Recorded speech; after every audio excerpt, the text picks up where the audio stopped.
দুনিয়াতে আমরা চ্যালেঞ্জের সামনে চলতে পারি না, ওই জন্য তারা বলছে দুনিয়া সৃজন ওগুলো জান্নাতুল কাফির, দুনিয়াটা মুমিনদের জন্য জেলখানা, কাফিরদের জন্য জান্নাত। আমরা শুনতে পর্যন্ত হাদিসটা বুঝিয়ে এটুকুই বলি, কেমনে জেলখানা হলো? অবাধে চলাফেরা করি, যেখানে ইচ্ছা সেখানে যাই, যেমনে খুশি তেমনে চলি, আবার জেলখানা হয় কিভাবে?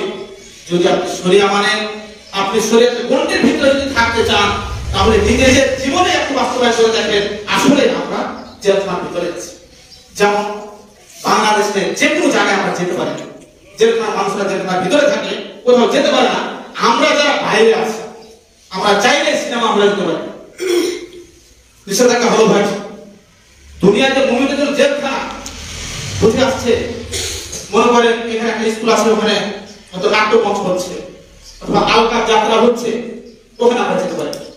এটাই হচ্ছে মুমিনদের জন্য দুনিয়াটা জেলখানা।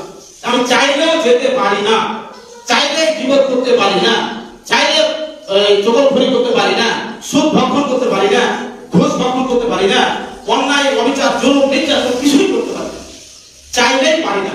এটাই তো আমাদের জন্য জীবনের সংকীর্ণতা, যে আমাদেরকে সীমার ভিতরে থাকতে হয়। আমি চাইলে যেমন খুশি তেমনি চলতে পারি।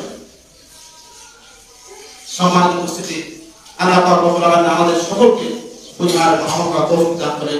আল্লাহ পাক রব্বুল আলামিন কোরআনে বলেছেন যে ওয়ালাকাদ তারাকনা লিজাহান্নামা কাসীরান মিনাল জিন্নি ওয়াল ইনস, আমি বহু মানুষের জন্য এবং বহু জিনের জন্য জাহান্নাম তৈরি করেছি। বহু মানুষ, এখানে কম বলে না, কাসীরান মিনাল জিন্নি ওয়াল ইনস, বহু মানুষ, মেজরিটি পার্সেন্ট মানুষের জন্য এবং মেজরিটি পার্সেন্ট আমরা জিনের জন্য জাহান্নাম তৈরি করেছি। তারা কারা? লাম কুলুবুহুম লা ইয়াফকাহুনা বিহা, যারা তাদের বিবেক দিয়ে বিবেচনা করে। এখন দেখেন কোন বিবেক করা মানুষ, বানর থেকে মানুষ সৃষ্টি করে ফেলে দিল তারা, কোন বিবেক আল্লাহ তাদেরকে দিল? তাই বলছে লাম কুলুবুহুম লা ইয়াফকাহুনা বিহা, ওই মানুষদের দ্বারা আমি জাহান্নাম ভর্তি করব যাদের আমি জ্ঞান দিলাম, যাদের বুঝ দিলাম, বিবেক দিলাম, একটু চিন্তা করলো না। এরপর